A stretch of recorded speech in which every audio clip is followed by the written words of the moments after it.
So you're Does like. it say on that? I'm not Ryan, that's right, I'm a Michael, I forgot. Minority. It's only two of us today, okay?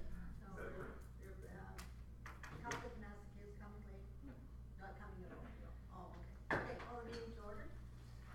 And, we have, I need a motion for an adoption of the agenda, and we have 3 additions, addendums. So, could I get a motion with the 3, Councilor Rose? Make a motion to adopt the agenda with the 3 addendums, 5A5, the 3 properties, 5B6, Big Lakes Golf Tournament, and 7A, 7-1I, 7I, the Great Trail. And we have one other addendum, there will be, confidential items, land, after the, regular meeting. So, there will be any conversation. All in favor of the motion to adopt the agenda as amended? Motion is carried. Next item, is scheduled delegations, of which we have none. Public delegations, of which I see none either. Protective services, which is not this time. Public works, not this time. Moving on to the minutes of the regular meeting for July 24th. Can I have a motion? Councilor Milroy? I'll make the motion that council approve the minutes from the July 25th, 2017 regular meeting of council as presented. Are there any errors or omissions? There is one error, it's Amanda Matchern. And the scheduled delegations, her name is spelled wrong. Should be in, N on the end. Any other errors or omissions that anybody finds as they read through them? Seeing none, all in favor? That motion is carried. The next item is finance. Next item is finance. Support donation request from the Friendship Center. I see the treasurer is stepping forward, so she must have some information for us. Could I get a motion then on the Friendship Centers? Councilor Rose? The council approved the High Prairie Native Friendship Center request for funding in the amount of $1,000 for their youth leadership program to be put into the town's operating budget on ongoing annual basis. Could I ask could you add until further notice? Until further notice. Just so that. Yeah. All right, would you like to speak to this, motion? No, I just came up because the next 5 items had to do with me, so I figured I'd be ready. Unless you have a question. Okay, does anybody have any questions or comments on this motion? Councillor Danaka? I know you had given us a little bit ago a list of groups or organizations that qualify for funding under the FCSS, and unfortunately I can't find mine. But were there other organizations that would possibly qualify for a continual donation as well, or just the Friendship Center's leadership program that you found? I don't know of any others in town at the present time, but there are other organizations involved. Any program that is preventative in nature pretty well qualifies. They're very, very strict about the preventative part. Also the fact that they don't want it, if it's any other organization that a department in the province that takes care of it, they don't want to be dealing with it either. So literacy falls under education. They don't want to pay for any literacy stuff. If it falls under employment, that falls under Canada Employment or whatever, they don't want to deal with it. So it has to be preventative, and it cannot fall under any other department. So basically we have to review it on a one-by-one basis.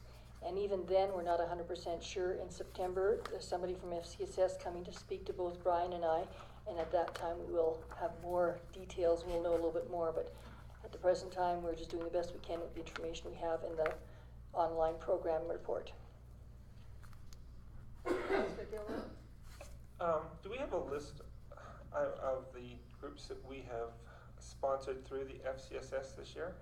Like, are some of them recurring ones that we could possibly, since it looks like what you're trying to do here, the objective is to overspend a little bit so we can get our full amount. Are there any that we have had come before council year after year, other than this, that we can also look at?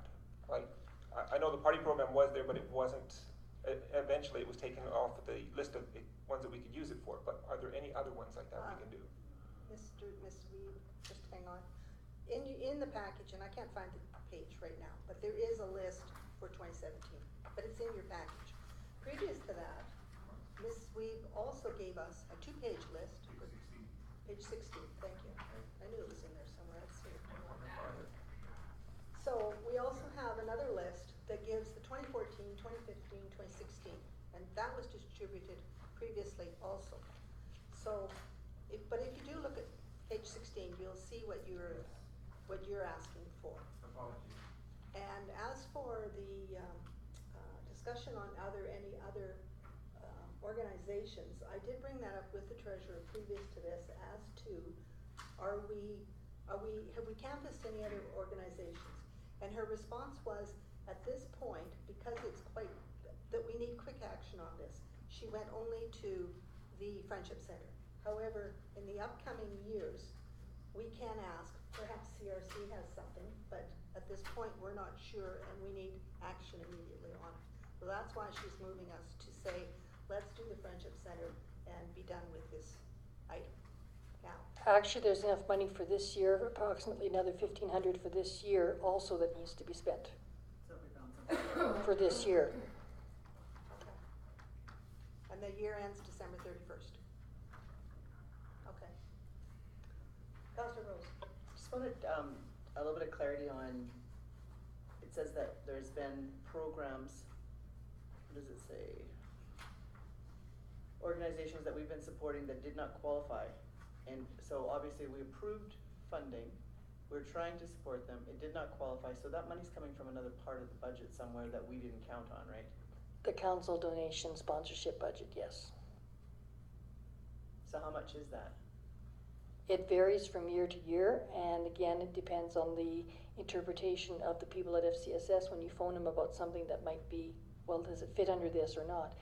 It sometimes depends on who's answering and their interpretation or the information that we have available. Like I said, there's still parts of for example, which was it, the handicap bus. We cannot pay for capital for the handicap bus, but we can pay for transportation for handicap bus. However, this year I was told that it's only applicable to the portion of when we use it for seniors going to FCSS functions, not for any other functions. So, okay, I didn't see that in the literature, but again, that person is coming down next month. We'll be talking to Brian and I, and we're going to get clarification a little bit more on different things. I don't know if it's because of the new government that's in place now compared to the previous one, if they are interpreting things differently, or if it's just on an individual case-by-case person for the advisors at the other end, just like we sometimes have with municipal affairs. Sometimes the interpretation can be slightly different. I don't know. So are they all of a sudden, are you asking the questions of, I guess it's groups or organizations or programs that we've funded every year? Previous councils, this council? Yes. And now all of a sudden, why? Because we're going to them and asking for a clearer interpretation? No, or are they no, they're coming to cracking down. us? They're Okay. cracking down.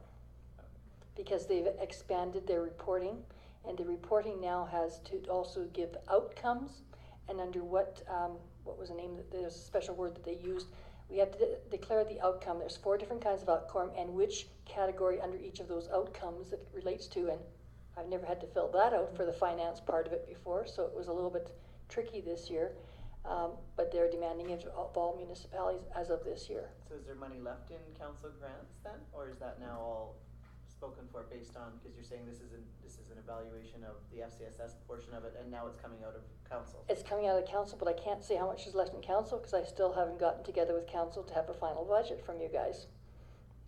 And what she's talking about there is that when we, in 2017, budget deliberations, in order to arrive at a no increase in our operational spending, we were $25,000 short. And it was agreed in a quick decision. Council as a whole budget, There is reduce enough it. money there for $25,000 to be taken out of it. But individually, line by line, it has not been ever apportioned. I see. So that's why she's saying she'd never got together with us to say, well, where exactly are you gonna take 1,000? Where are you gonna take 2? Where are you gonna take this? At this point, we have a $45,000 budget for council donations. You could probably take 20,000, 18,000 out of that, because we've only spent 14,000 of this 45,000. And that's why it was, and we've never spent more than that. Well, except for the 2014 year where we spent, 2016 we spent 34, but you can see history, that we had enough. And we also have a $10,000 sponsorship budget, which we are slowly using up, because we have 7,500 of that is spent. So, but there's other areas like training. We very seldom use our training budget. We're almost at the end of the year. Are we gonna use that? So I'm not too concerned about finding $25,000 in our council budget at this point. But I am concerned that as we move everything out of SCSS, we have got to find some deserving organization and program that qualifies for our expenditure of that portion of the FCSS. And it usually runs around how much? It varies from year to year slightly, and of course, because our portion is 25% on top of 20% on top of the 80% that the government gives us, and that number fluctuates. Our number will vary between 15,000 and 20,000. And so, and of course, we're giving usually 10,000 to the handy bus, which right now isn't an issue until this year. So we may wind up having to come up with another bunch of organizations for that other 10,000 too, depending on the meeting we have in September. But I've been trying to say, well, a lot of that is being used for FCSS type fund, transportation is being used for them to attend, something to do with volunteer appreciation, something to do with the elders, etc. So as much of it, I don't know if they're gonna get to the point where they want us to keep track of all the trips the handy bus makes. If they're gonna get to the point of getting that detailed, I hope not. But. That would be up to the seniors organization to track that. Correct. So I guess they can take that issue, the seniors can take that issue up. Correct. I'm sure they're vocal enough. But yeah, regardless, I love the idea of us supporting that, youth leadership program. So if we can find the funds for that, then especially when we're not spending all of our money anyway. Awesome. Okay, so people understand that this is an ongoing at this point, and we can revisit it for other deserving organizations as we go through. All in favor then of that motion? That motion is carried. Next item is the Horseshoe Club. So I get a motion. Councillor Long? The council approved sponsorship of $200 for the High Prairie Horseshoe Club for the Alberta Horseshoe Pitchers Association tournament without glasses. Done well. Two thumbs. How much are you giving if they wear glasses? Oh, I thought it said 1,200.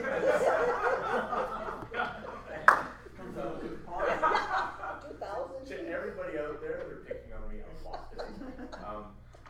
But if I may speak to it, Yes. Ray Prevost has been practicing his heart out down there and setting up the horseshoe pits, has invited me down to join in. I graciously declined because I suck at horseshoes, but we've seen him there all the time, getting him right, getting him prepared, people coming out to join him. So it's a small price to pay if it's going to help him make this tournament that much better. I think it's a great opportunity for us. That's one more thing to our town. I agree. Is Councillor Wortley? What, do they have a drop-in day like a Tuesdays. it's Tuesdays? Tuesdays from 7 to 9. Like right now? Yep. Okay, just checking. Okay, alright. But next Tuesday. Next Tuesday, he's out there just about every night. Is he? So will the tournament be at the, No. oh, Inside. inside? Okay, so, but he's working on the outdoor pits all the time. Oh, okay. Fantastic. Thank God. All right then, any other questions? All in favor? That motion is carried. Next item is the old Esso site. can see, there is 3 motions here. And I'd like to do them individually, rather than and. So we'll go one motion at a time and give a little bit of a discussion on each item. So, I need a motion then, Councillor Gilroy.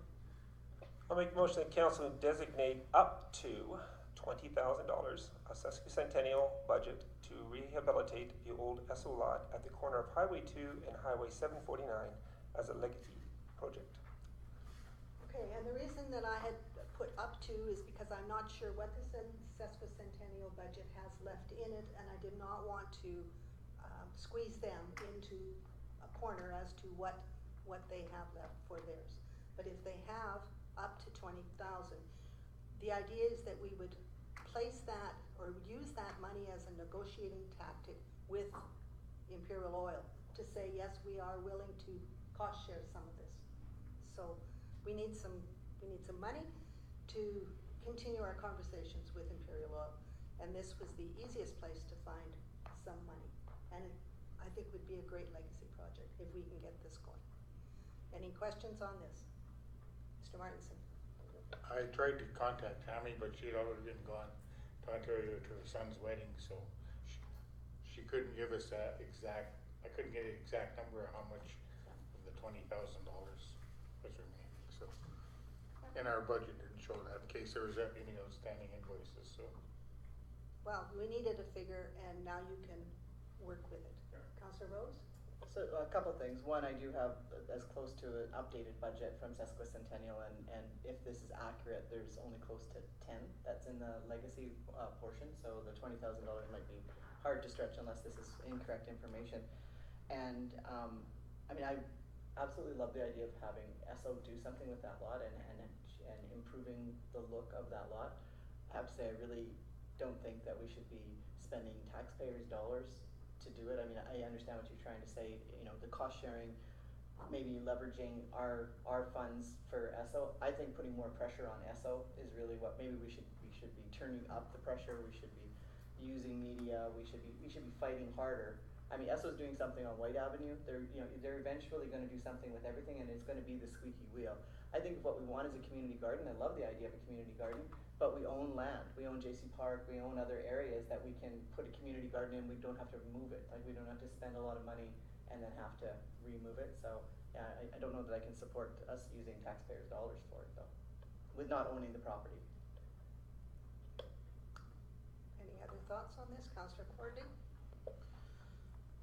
I do agree that it is a unsightly property, although they do mow it, they maintain it.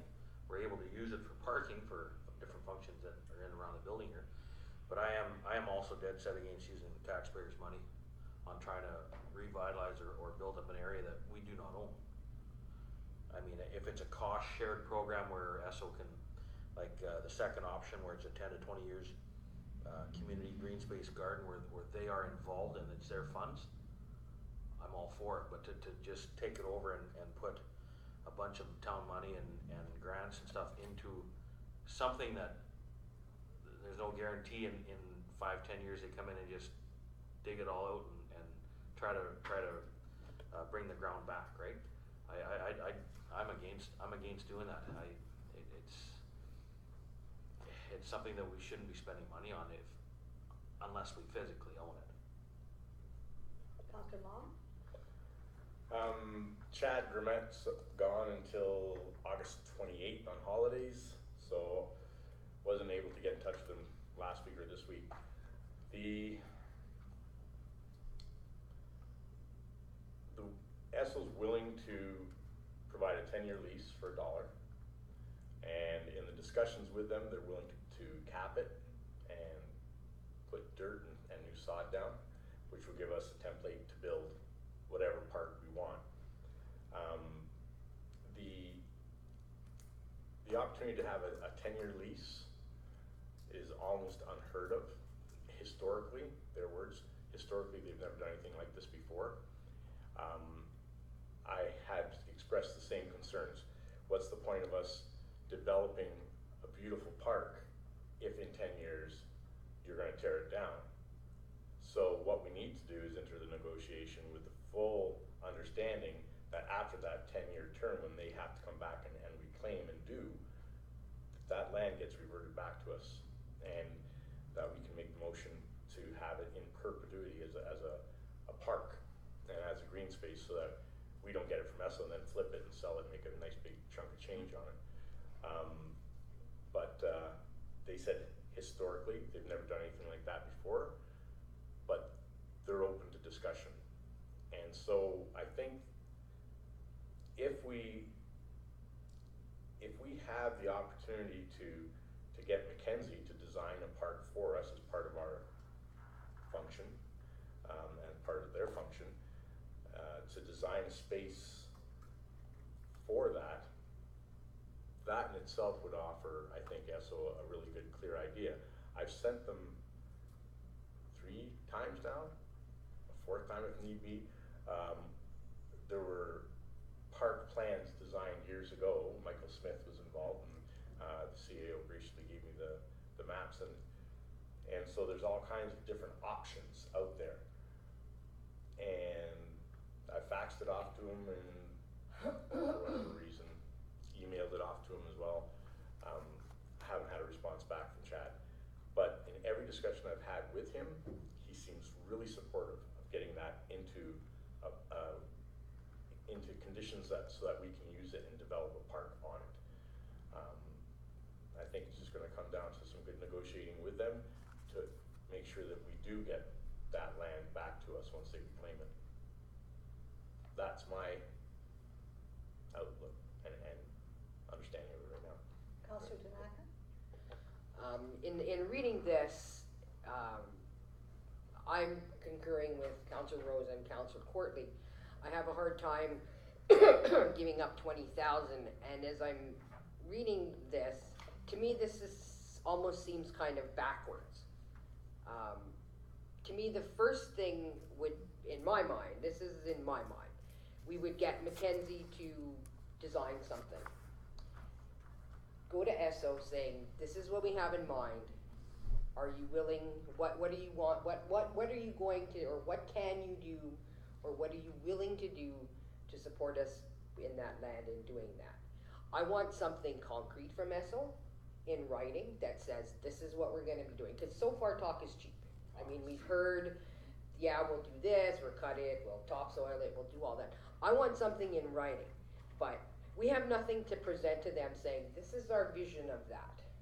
If we get Mackenzie to start something, comes to us, say, okay, I like this. They're very minimalistic, it doesn't have to be spectacular, but a green space. Then we can approach Esso saying, this is our plan. This is what we want to do with that land. How are you going to help us do that? And then from there, if they come forward and say, okay, we like it, you know, then they list everything that they're going to do. It's legally binding by them and us saying, okay, this is what we're going to do. We're going to give you this much money. We're going to do this, this, and this in this time frame. I can support that. But as it sits right now, this is backwards to me. And actually, it really makes no difference what order you go in. That's why these are separate motions.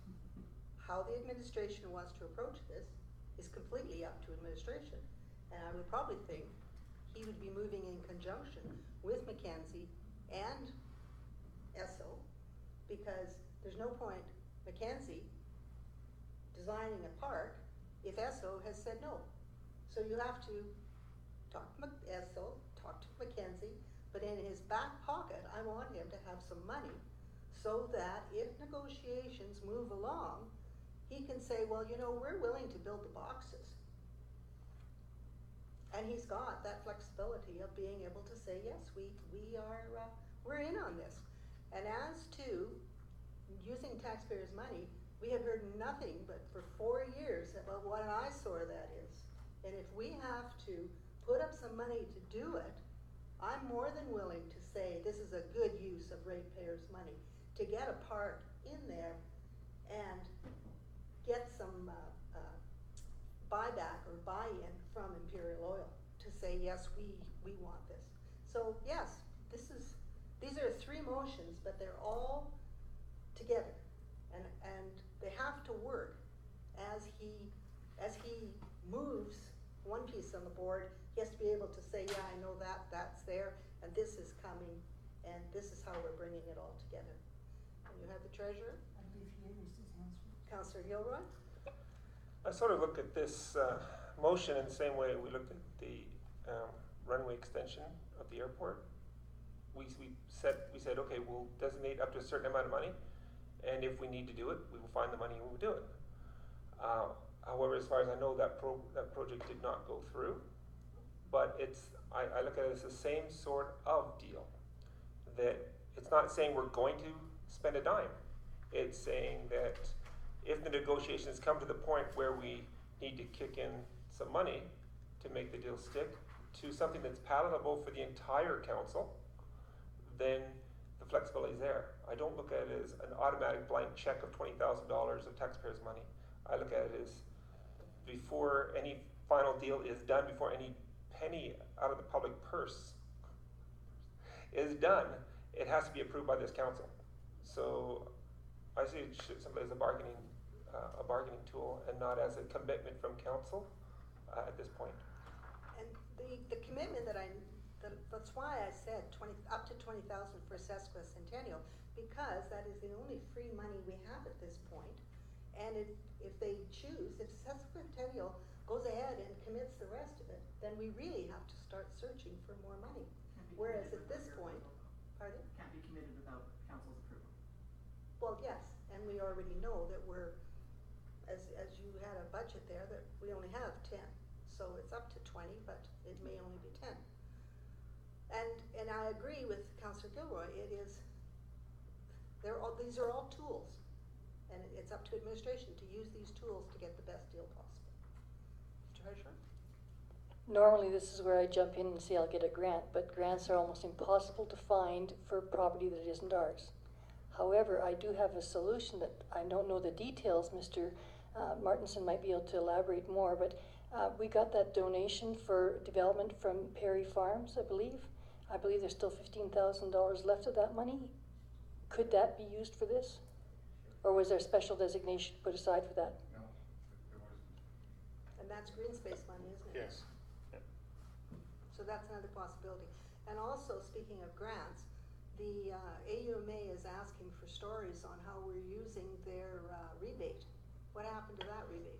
Actually, I looked up the amount to make sure that the amount matched up with what we need, and I spoke with Mr. Martinson about it, and we were thinking of using it as that water dispenser that they wanted to do around town. The amount for one of those is almost exactly the amount of the rebate, and so I was going to check further into it this week. Oh, okay. And is there, from AUME, is there some prize or something, or is it just a story?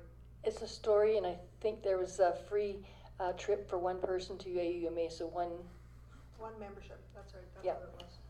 Yeah, one registration, conference registration. Okay. Okay, so there it is. It's and that's why these resolutions are all separate, because each one of them is a kind of a separate action, but they all tie together with the administration.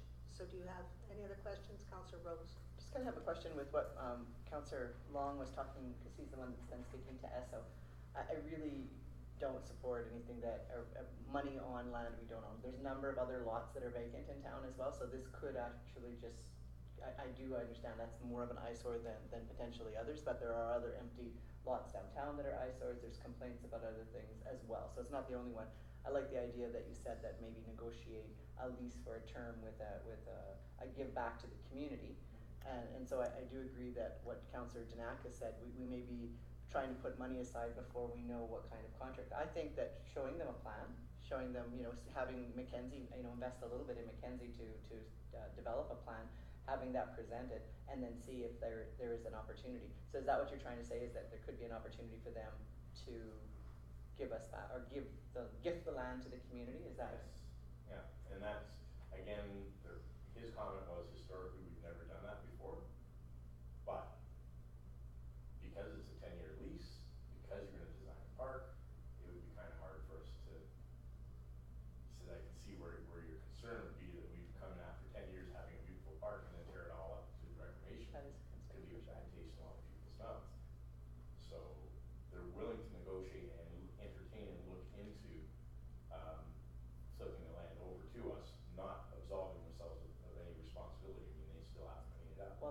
the other question, have we looked into responsibility and liability? I'm always sort of afraid of then who, okay, we're gonna have a lease, so we're actually responsible for the land then. If somebody's gardening on there, I know we're talking about above ground gardens, but Okay, is well, there any concerns about? that would be something for administration to look into, nothing for us to at this point, other than he's well aware that we need something in the lease regarding liability.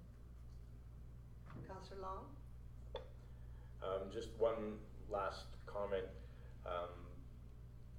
Dr. Magda Dutoit is extremely interested in getting a community garden started.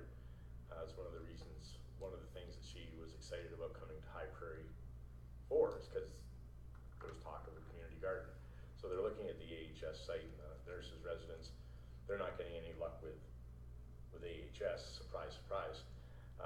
But Diana Oliver and Dr. Dutoit, Jennifer Anderson, they're all working together to try to find a site, and they really are interested in acquiring some space off of that park. So what we have now is a butt ugly eyesore that people have seen for 20 years. And if we can get ESSO on board to put High Prairie on their radar, because it wasn't on their radar at all, and to get them to do some of the restoration work, not reclamation work, that would be, I think, a wonderful first step. And I think we need to have that plan in place. We've got other monies, so we can dip into the dwindling sesquicentennial, or we can go with the other funds that are available. But I understand the concerns, but we've done it before, and we put money into projects and onto properties that may or may not be ours, and this would help, I think, be a catalyst for the business community to start looking at downtown revitalization in a serious storefront way. What does my business look like? How much can I afford to put towards it? See what the town's doing. Oh my gosh, everything's coming together and my building looks bad. You got the pawn shop doing this.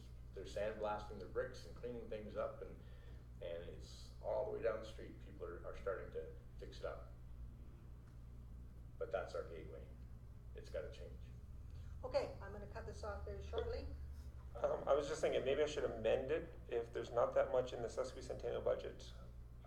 But I'm not quite sure if council could give me some direction on how to amend it so that because you're talking about money possibly from green space monies and stuff That like would be that. up to the administration to find other monies. All we are saying is, look to Centennial and see how much money they have left. That's why it says up to 20,000.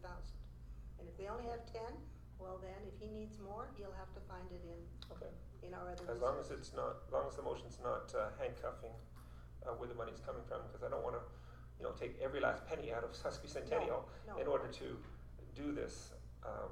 But especially if there is money available in other green space projects, since it is a green space project. Okay, I think we've had enough discussion. You know the intent of the three motions, and we'll just start off with the first one, which we have a motion on. All in favor of designating up to 20,000 of the sesquicentennial budget? All in favor? That motion is defeated. Does anybody want to make another motion? I will make a motion then. Did you make it? Yes? Yep. Council direct administration to contact Mackenzie Municipal Services to design a park, given the parameters of the lot, with a community garden feature as part of the membership services they provide, option 3. Any discussion? All in favor? That motion is carried. And I will make the next motion, that council direct administration to contact Imperial Oil Company and restart negotiations to lease the old Esso lot for a term of between 10 and 20 years for a green space community garden. This negotiation should also include a cost-sharing aspect for designing and improving the green space. I would like a recorded vote on this. Do we have any discussion on this? All in favor? The motion is carried unanimously. I wasn't sure if we were going to get it. Oh, next item, Treasurer's report. So, could I have a motion? Councillor Rose? That council received the July 2017 Treasurer's Report as presented for information. Do you have anything you would like to bring to our attention? Think it's all there. I have one question. Do you remember quite a while ago we talked about a minimum tax for vacant lots? Whatever happened to that request? It's one of the projects I'm still working on. Okay, it hasn't fallen off your desk. No, it hasn't. Okay, good. You should see my desk. Tax or something else I was gonna ask you about. How The- many of the, properties in town, do you feel there are still properties in town that are being mistaxed or, that they're incorrectly being taxed or assessed or whatever? I haven't had a chance to go through them individually, line by line, but we keep catching something every month, it seems like. We're catching something that was changed and not fixed or not done properly or not assessed for 7 or 8 years that was somehow missed. So, yeah, I think there still is some to be caught. Is it enough that it's worthwhile, assigning someone specifically to go through everything? We are going through it as we do our regular duties, both the tax clerk and myself. Actually, the utility clerk's also helping when she seems to run across something with utilities, when somebody's changing, somebody's renting out a property and then there's a new renter or whatever. So we're catching them here and there. I would say it might take a little while to catch them all individually, but we haven't had the time until now to focus just on that. So we've been trying to do it as we're doing our other duties. Summertime is usually when we get caught up on things, and we're starting to get caught up. But we had, of course, all the appeal deadlines were July 17th, so that's kept us busy till then, and then getting ready for the appeals. The tax auctions, which is your next item. All these little things to do with taxes still take up a lot of time and fall into the month of July. Month of August, we still got lots done in the month of July. Month of August should be the rest of the cleaning up, we're hoping. Okay, sounds good then. Councillor Courtney? What have you figured out roughly, what are we paying monthly now for carbon tax on a monthly basis, on the town's bill? It's over 1,000, but less than 2. It varies from month to month, depending, but I'd say it's probably approximately 1,200 to 1,500 per month. So it's not a very large amount for the whole year, considering what we thought it was going to be. Will that go up next year? Not significantly, because most of these organizations and businesses, they are not allowed to charge carbon tax unless it's for their fuel or their natural gas use. There aren't enough items that fall under their billing to us that they can use to charge it out directly. So if they increase it, it'll be very, very minimal, and most of them have caught that within the first couple months. So we're basically right now only paying, like I mentioned last meeting, we're only actually paying carbon tax to 2 or 3 vendors, and that's it. And one of those 3 vendors is ourselves with our natural gas utility. So there's very, very minimal. What's gonna happen with the Recreation Board then? Because their utilities are a bit higher. It'll depend on when they come in Lori's been on vacation. She was supposed to send me the report sometime this summer for the first 6 months to let me know how much the carbon tax that they had used was going to be. At that point in time, she's supposed to send it to me, and we're supposed to go from there. Council will have to make a motion to give them that difference in monies to increase their budget. But at the present time, I have no idea what their amounts are. And the library? Same thing on that? Library was pretty well almost nil. I think it was maybe $100 or $200 for the whole year. Oh, okay. Because all that they would be paying on, again, would be the carbon tax on the natural gas. They have no vehicles, and there are no other expenses whatsoever that have carbon tax on them. It would just be the natural gas portion. Okay. All right. Any other questions on the treasurer's report? No. All in favor of receiving then for information? Motion is carried. Okay, the next item is the 3 properties for auction. And Councillor, no? Oh, no, that's not it.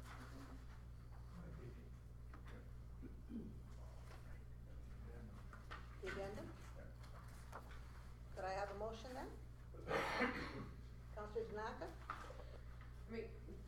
I make a motion that council approve the presented terms and conditions of sale for the 2017 public auction. Could you speak to this, please?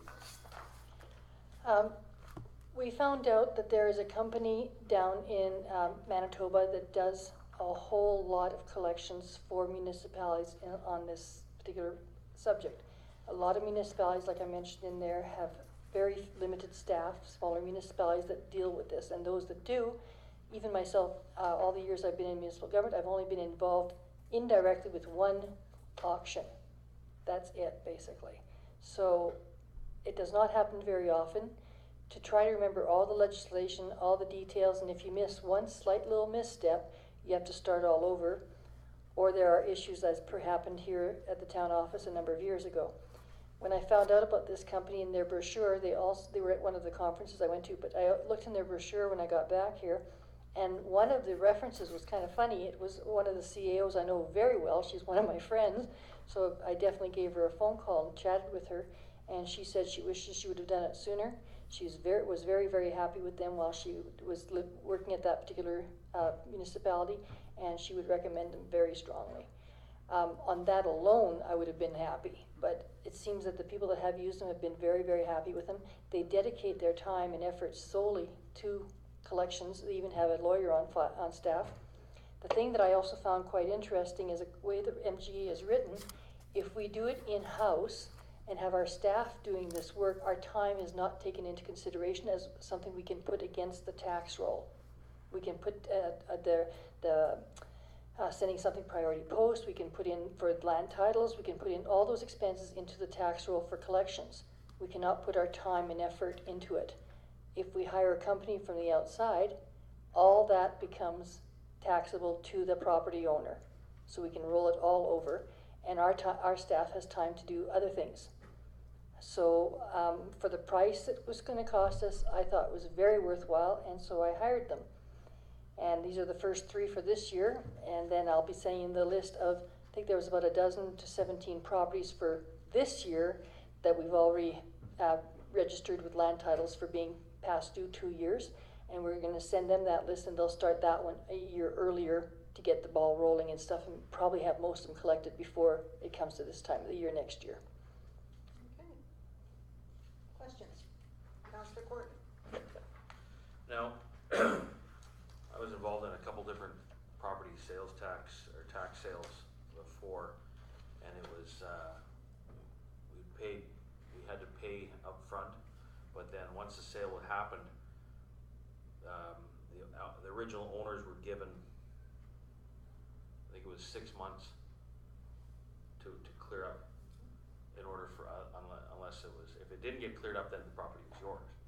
Is that the same program, or is this a totally separate program? It's similar, not quite the same, but similar. Basically, we have to pay it up front, like they send us the invoice for these 3 properties, approximately $500 each, so we'll be sending them a check. And then once these go for auction, whoever buys the property will be paying the full amount that's outstanding, because that's going to be our minimum amount that we can sell the property for. We have to use partially the assessment and partially what we have. And so they're supposed to pay it immediately. But that's on the arrears. Yeah. The current year's taxes, they have until June 30th of that year to pay, March 31st to pay this year's taxes. So it depends when the auction is. It could be 6 months, it could be 2 months, it could be 9 months, depending when the auction is. Because we can do the auction anytime between April 1st of this year to March 31st of next year is when we can do the auction. I see.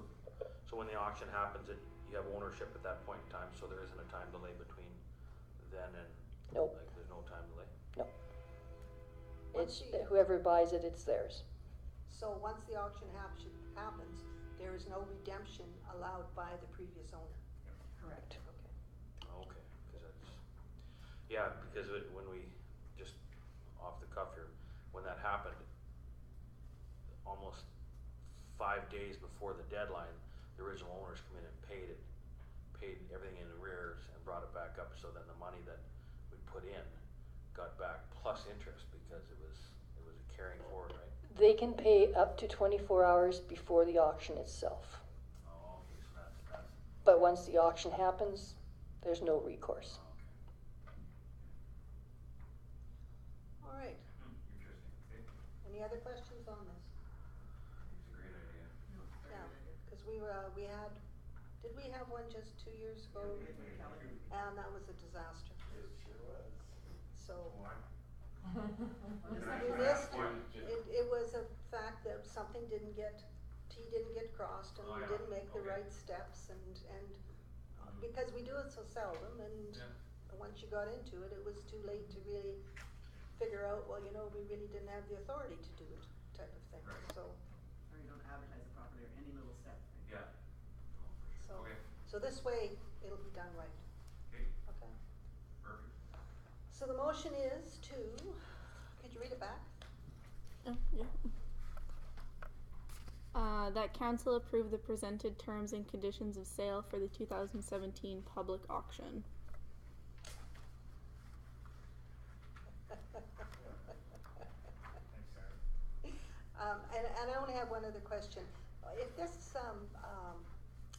if the auction goes really low, is that gonna affect our, assessments? I don't think it'll affect our assessments per se because of the larger area that it'll encompass. Each property, I can't say for sure, they could all be in one area, but they could be in 3 different parts of town. So it'll affect that area that the property is in, it won't affect the others in the rest of the town. Same with the second one and the third one, depending where they're located. As I said, we can go with the assessed value. It's what council has dictated in the past that they wanted to use, not market value, but we still have to have it high enough to cover our actual expenses. So that'll be the minimum that we will put down. Okay. All right then. All in favor? Motion is passed. Next item is the planning internship program. Councillor Gilroy.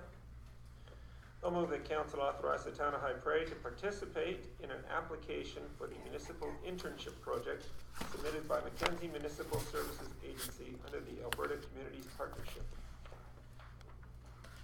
Any discussion, any questions on this? All in favor? Opposed? I'd ask you, but you didn't give me any. Questions and then I'm just like all in sorry, I'm favor? sorry. That's okay. Okay. Municipal election advance vote. And could I get a motion on this? Councillor Rose?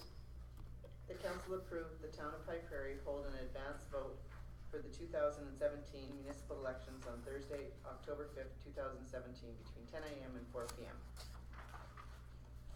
And would you like to? You should put if required. I didn't put that in the motion.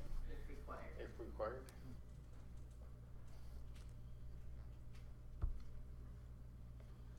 All right. Can you tell us why if required? If everybody's in by, if you have the right number and everybody's in by acclamation, you don't need an advance vote. Good one. Just checking to see if you knew anything. No, we didn't. Name Brian now. That's why he's a Brian. That's why he's a Brian. You sure glad I'm You're such a really Brian. feed you I gotta back. say it. Not so much if it's been needed, I guess. Okay, any other questions other than? All in- Just to let council know that this is the same time I kind of coordinated with Jessica at Big Lake County, and they're having their advance vote, so anybody was traveling in and they were getting mixed up about what place they were supposed to go vote, then we could direct them, because the county was, and then just show up here, to send them over there to vote. That's the biggest thing that happened. Very nice. All in favor? Motion is carried. Next one is the institutional vote. Is there a motion on that? Councillor Long. The council approved the following locations: Pleasant View Lodge, Heritage Manor, and Golden Age Manor as designated institutional voting stations for the 2017 municipal elections. If Required. Councillor Gilroy? I did have one question because with JB Wood moving away from Pleasant View, I was wondering if JB would be considered as well, and that would also help people who work at the hospital to vote, which would probably increase the turnout. Is it because I think last election they just wheeled the people over and back and forth? Mr. Martinson? The institutional vote is only for the residents of the lodge. If they do so decide to go there, because every business organization has to give their employees time off to go vote. That's the law. So Why wouldn't, one of the staff, would not they be allowed to vote there? No. Does is that legal? not a resident, it's only for residents. Oh, As okay. a resident. And we found that at previous times to go to the JB Woods was basically a waste of time for the, Competence? yes. Competence, yeah. for the I'm returning not officer. sure how many are able to understand what the process is at JB Woods, but I also know that Heritage and Golden Age are so close together that if you're wanting to put a institutional vote at JB Woods for those that are competent, it's quite a ways for them to make their way up here. And I'm thinking there's a couple I know that are in wheelchairs, and that physically it is a problem for them, and they are competent. So that one's a tough one. They are a little bit out. Councillor Denaka? That was one of my concerns that, as I was reading this, was with like the extended care at the new hospital plus the hospital itself, because there may be patients who can't get out of the hospital to vote who may want to vote, as well as the JB Woods. There may be some people that are competent enough and are wanting to. So those are sort of a couple of my concerns. Councillor Long? I heard that. But I think that if there's one person that is eligible to vote and wants to vote, it's our civic obligation to make sure that they have that access. It's never a waste of time if there's one person that's eligible to vote. And it would be a shame if one of the last civic things that you could do to contribute to your community is taken away from you right at a time when everything's being taken away from you. So we should have one there. Councillor Rose? Do you know, Brian, if hospital patients would be able to vote in that institutional lot if we did it at JB Woods? They probably would be able to vote. And how did those residents get served in the past? We did hold institutional vote at JB Woods, and actually a number of years ago I did go there, and you'd sit there for your hour waiting and nobody would show. So. Councillor Gilroy? On the other hand, is there a possibility of setting up a polling station at the hospital on voting day whereby the residents of JB Wood could come and vote at a polling station? And same with the staff. Is that a possibility? I just want to make sure everyone has an opportunity and no excuse not to exercise their vote. Cost would be a factor for setting up another polling station, definitely. Advanced poll would be the way to go because it's 1 hour at each place. It moves, and the people just, so if you're paying them, are we paying them by the hour? We're paying them by the hour. It's an extra hour and a half of their time to move it along. So could we have an advanced poll at the hospital instead of JB Wood, and that covers the whole area? Yeah, that's an idea. Treasurer, do you wish to weigh in?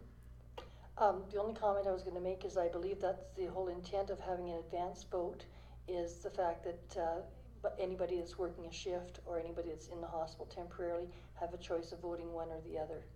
And I think that's the reasoning the province put behind having the advanced vote for people that are, If you're gonna be away yeah. on the day of the vote.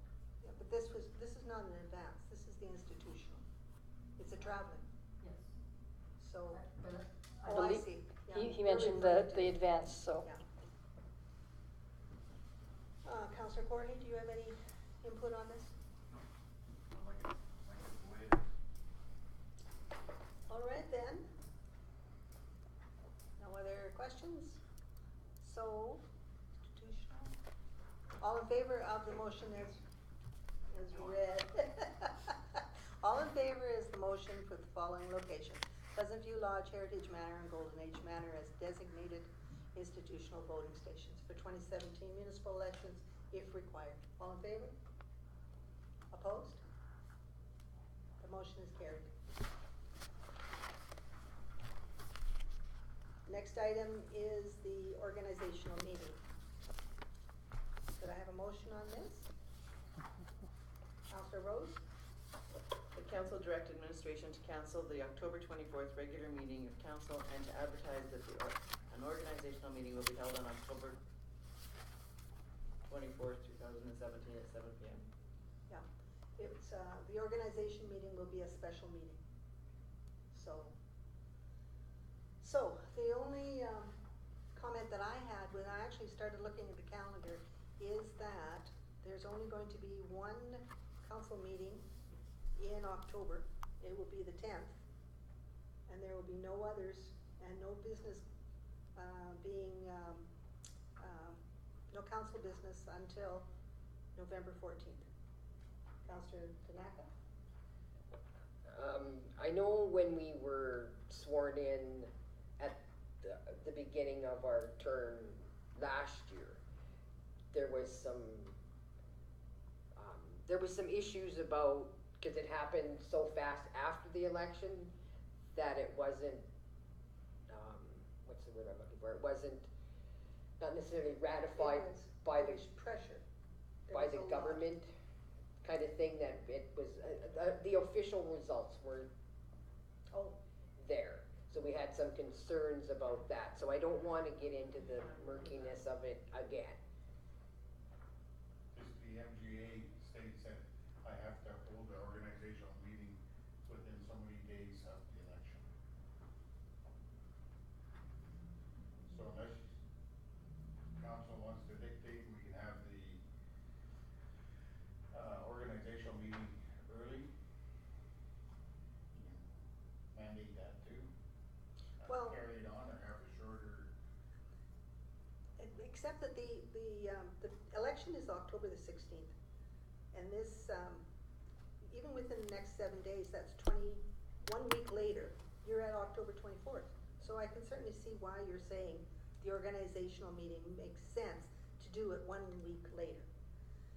I'm just concerned that there is, I'm not sure if there's enough time for that 1 week for councillors to decide what committees they want to be on. But does the organizational meeting, it's only the swearing in, it doesn't have to be the committees, does it? And I think, It has to be the committees also. yes. Okay, all right.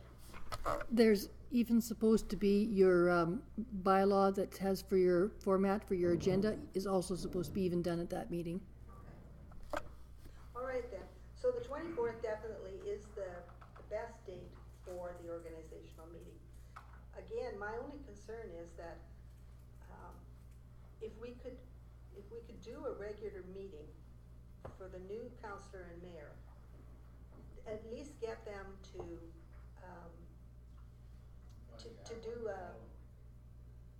you could do, well then you're into, Early November.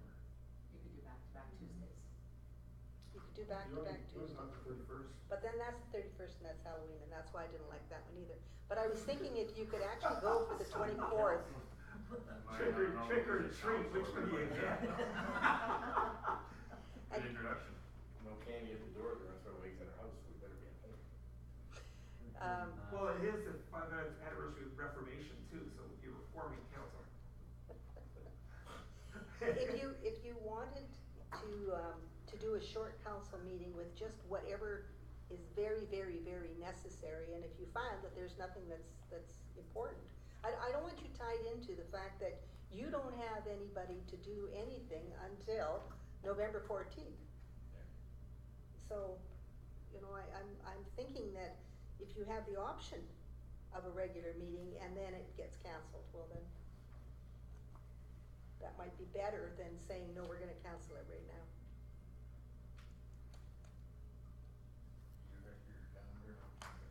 Yep.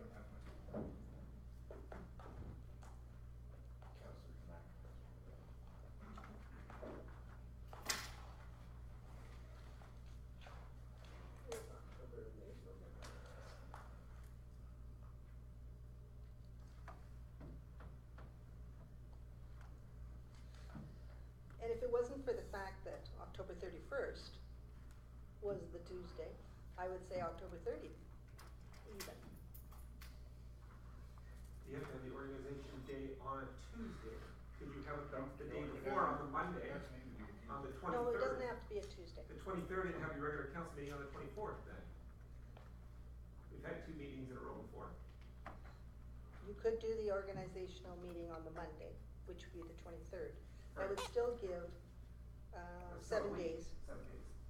7 days for councillors to decide for them, to give the information to the administration and the new mayor, what committees they wanna sit on. Councillor Gilmore?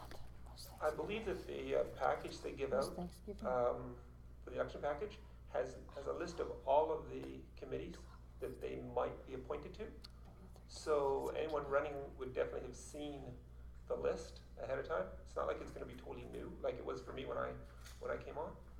And so a week plus knowing before you can run that these are the potential ones you could be involved, I think would be adequate time. Councillor Donata? So the election is the 16th. So whoever's running will be elected, and they wouldn't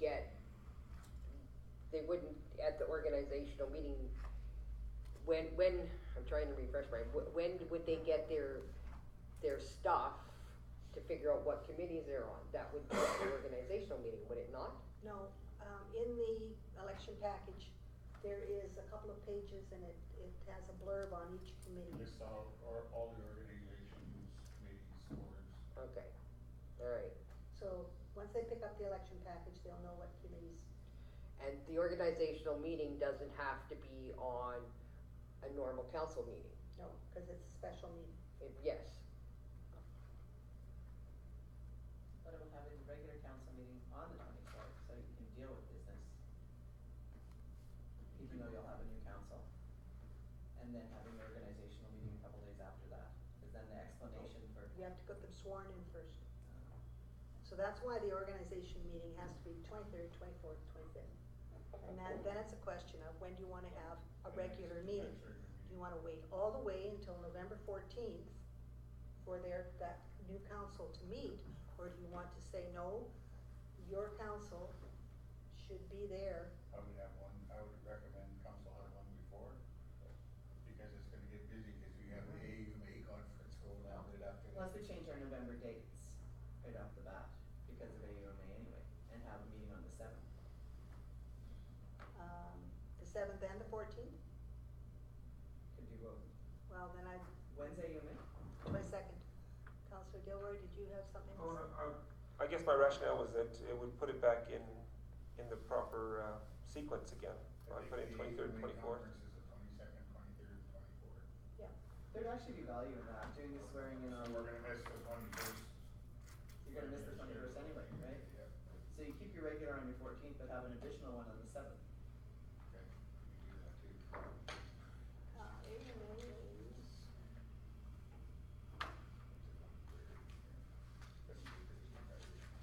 And then you can be there. the council meeting's the 14th, and we'll be back on the 28th. Oh, So, November, you will get your two council meetings, Is that 14th and 28th. Oh, yeah, that's right too. yes, if we did the 7th. So it's it'd be only okay. the fact that you're not meeting from October the 10th to November 14th. That's You're a gonna be long getting into stretch. budget time as well right after that. I'm hoping to See? be. But actually, if you did, trying to get that time frame, like trying to get some business done before AUMA, because we often know that, especially with new council, that you gotta be able to prepare them for AUMA. Having that second meeting prior to it, and even canceling the 28th, by the time you come back, you're away for 5 days, you've done council business for 5 days, having the 28th off, and administration doesn't actually have time to even prepare an agenda, because they're at AUMA, so we barely, it's likely not to have a large agenda a couple days after we're back from being away for a week. When we had Crystal, she did all the minutes and everything, got the agenda ready for us while she was at the AUMA and while we were doing our stuff. Let's leave that for the new council to decide when they want to cancel. Let's worry about just setting them up for the organizational and their first council meeting. So, again, we could do October 24th, as you said, and then keep the business short on the 24th. Because you then have the next council meeting, which is November 14th. I'm sure if there are any counselors, voted in on the municipal election, that I will be in contact with them and basically walking them through the process of the organizational meeting and what committees to, do with that. The other thing is too, good point, you could do the organizational meeting on the 24th and then let them decide if they wanna meet before the 14th. Because by that time, you should know how much business you've got stacking up. For the 7th or the 14th. Yep. Yeah, you could add the 7th in at that point if you need it. You could circle the 7th for a possible meeting. Yes, Yeah, I think that's good. I think that's good too. Give them an opportunity to decide. Okay. First big decision. There we go. Alright, so, Great. we're going to amend, Councilor Rose made the motion, I think? I did, but are we amending it, cause we're saying we're gonna hold an organizational meeting? Oh, we want it to be a regular, Nope, you're right, let's leave it the way it was. Yeah. And at the organizational meeting, the administration can, let them know whether or not you need a meeting on November 7th. Okay, yeah, so the motion will stand. Alright, all in favor of that motion? That motion is carried. Does anybody want a break yet? organizational meeting. Do an hour, take it at 8:30. Alright, let's go, let's power through. We have a bylaw and it is a repeal bylaw. And this is the results of the bylaw committee. Who's on this committee? Only two, and they managed? I was on it too, but I've only done it a few. I was an alternate, but one was never called me, so. Well, there you are. Well then, I guess you guys don't get any credit whatsoever, you two. We're giving it all to Councillor Tanaka and Councillor Canal. Absolutely. You did a great job. Great job, I agree. Oh, But we can let you make a motion. well, I sure could do that. Page 36. Yeah. With or without your glasses too. Just help him. So, anyways. Already, where are we at? Page 35. Council introduced and gave first reading of bylaw 11/2017. Alright, any, questions, comments, discussion? None? All in favor? It's carried. Next one? Councillor Long. Council gives second reading of bylaw 11/2017. Any other discussion, comments? Seeing none, all in favor? That motion is carried. You're on a roll. Well, you're the one, this is your. Yeah, but you're on a roll, man. Council, with unanimous approval, directed bylaw 11/2017 to be presented for third reading. And are there any comments? I do have one comment now. This is for unanimous, so never mind. I was just wondering, you've gone through these all, and, we're repealing all these that were obsolete and redundant. Yeah. And now our bylaws that we have are all up to date, there are no, inconsistencies. as far as you know. As far as we know, yes. And will they now be placed, the ones that are good, will they be placed on the website for searchable? That's the idea. Okay, great. There's still some tidying up to do because certain bylaws, aren't, it doesn't, let's say, for example, the fees bylaw, the animal control bylaw. It's the new bylaw, but it doesn't say which ones are repealed in the updated bylaw, so we wanna include that so it says that people know that even though these ones are all repealed, it says in the bylaws, this bylaw repeals these bylaws. So we will have more bylaws coming forward with just that addition, or what is that? No, I don't. It'll be an information piece Yes. that's attached, okay. All right then, so unanimous approval? All in favor of unanimous approval? All right, and so the final one. Sure, turn your mic on. That council Turn your mic on. their, third final reading to bylaw 11/2017. All in favor? Well, thank you, it's carried. Thank you very much, Councillor Panasic, who is not here, and Councillor Knappen, who is. You have done a great job. And now we don't have to refer everything to Councillor Rose anymore. And, I'd like just to mention that, Marion, our staff liaison with that group, did lots of work on it. She's, doing a list now and compiling, putting all the old bylaws, I believe, in another binder and keeping them in the vault, but, and keeping a new updated one, so. Yes, the ones that are expired will be in an expired one, just for reference. The repealed ones will be in a repealed one for reference, and then we'll have our active bylaws that will be active, that just have to go through on a continual basis and stuff. And Councillor Long? I was just gonna express the same thing that our CAO did, but thank you, Brian, for allowing Marion so much time off to, from her other stuff that she has to do, to come in the evenings and help us. She was amazing, kept everything calm, cool, organized, so I'm sure everybody can attest to it, that it wouldn't have got done without her, so thank you, and thank you, Marion. All right then. Next item is the Big Lakes County Golf Tournament. That's one of the addendums. And I'll make that motion.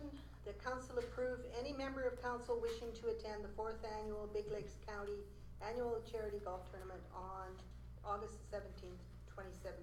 And the reason that I would like to support this motion is because this is a working day, really, for anybody that attends. It's not playing golf and enjoying yourself. As people that have attended know that you are representing the town, and that you are working to ensure that the people who are there notice that the town is supportive of this. So I don't want people who have jobs to have to suffer if they take a day off to attend this and support the town. Any comments, any other questions? All in favor then? The motion is carried. And now we'll move on to planning, and this again was a long time coming. It involved a lot of work with administration, but I think that between administration and West Fraser and all the other people that were involved in it, Public Works I think was there quite a bit. There's a light at the end of the tunnel. So the intent of these bylaws is to, what is the intent? The intent of the bylaws is to close the portion of the roadways, streets and avenues and the laneway that West Fraser had requested. And basically what we're gonna do now is, there's a portion of land over there that we have to subdivide off before it can be sold. Cause part of the title is on one side of the river and the other part's on the other side of the river. So we have to subdivide the part off that's on the west side of the river And then, I believe, we're gonna get the land surveyors to do a blanket easement on the whole property. Register these, once when they have copies of these 4 properties, create title to them in the town's name, and then we can look forward to selling them. So, listing them and selling them, so. Okay. List them and sell them, To Westbridge. oh, yeah. Yeah. Sell them, we're not really. Yes, we're supposed to legally advertise for it. Yeah. But we're not. We'll advertise, Yes. legally, we have to. Yes. But, There's no value for very many other people, right? Because the type of No. land it is, it's just one of those things you gotta do. I know, things could get complicated. I think all in total, there's like 14 chunks of property over there and what they own. And talking with Lee Barton, they're gonna, when they secure them all, they're gonna consolidate them all into one, put a blanket utility easement over the entire property. And then we'll have one tax roll, and it'll be a lot easier Yeah. for administration also, so. okay, Councillor Gilroy.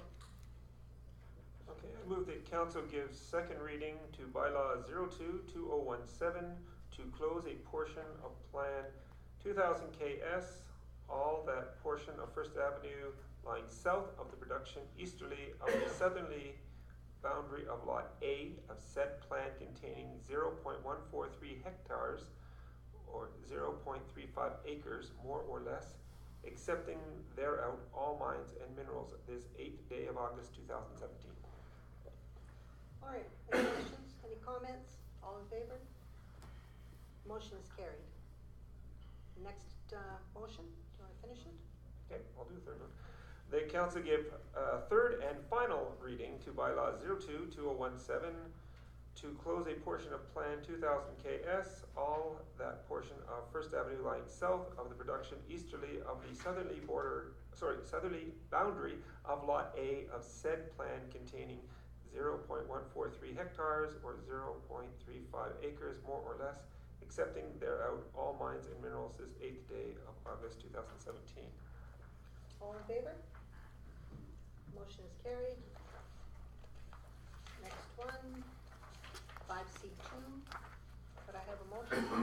Councillor Donaka? The council gives second reading to bylaw 03-2017 to close a portion of Plan 2000 KS. All that portion of 3rd Street and West Street lying north of the production easterly of the southerly boundary of Lot A of said plan containing 0.270 hectares or 0.67 acres, more or less, accepting thereof all mines and minerals this 8th day of August 2017. Any questions, any comments? All in favor? It's carried. Councillor Donaka? That council gives third and final reading to bylaw 03-2017 to close a portion of Plan 2000 KS, all that portion of 3rd Street and West Street lying north of the production easterly of the southerly boundary of Lot A of said plan containing 0.270 hectares or 0.67 acres, more or less, accepting thereout all mines and minerals this 8th day of August 2017. Questions, comments? All in favor? Motion is carried. Could I have a motion on 5C3? Councillor Rose? The council gives second reading to bylaw 04-2017 to close a portion of Plan 4065 ET, all that portion of 2nd Street West lying south of the connecting Iron Post R26 to Iron Post R27, shown on road plan 4668 LZ containing 0.77 hectares, 0.19 acres, more or less, accepting thereout all mines and minerals this 8th day of August 2017. And that was 4686. Okay. Comments and questions? All in favor? It's carried. Counselor Rose? That council give third and final reading to bylaw 04-2017 to close portion of Plan 4065 ET. All that portion of Second Street lying west-south of the line connecting Iron Post R26 to Iron Post R27 shown on road plan 4686 LZ containing 0.77 hectares, 0.19 acres, more or less, excepting thereout all mines and minerals this 8th day of August 2017. Any questions, comments? All in favor? Motion is carried. Next one, Counselor Long? No? Counselor Courtney? Let's go with Counselor Courtney. The council gives second reading to bylaw 05-2017 to close a portion of Plan 4065 ET Block 6. All that portion of lane lying east of 2nd Street West and lying west of the production of the westerly boundary of road plan 1254 PX across said lane containing 0.020 hectares or 0.05 acres, more or less, excepting thereout all mines and minerals this 8th day of August 2017. Any comments, any questions? All in favor? Motion is carried. The council give third and final reading to bylaw 05-2017 to close a portion of Plan 4065 ET Block 6. All that portion of lane lying east of 2nd Street West and lying west of the production of the westerly boundary of road plan 1254 PX across said lane containing 0.020 hectares or 0.05 acres, more or less, excepting thereout all mines and minerals this 8th day of August 2017. Any comments or questions? All in favor? That's carried.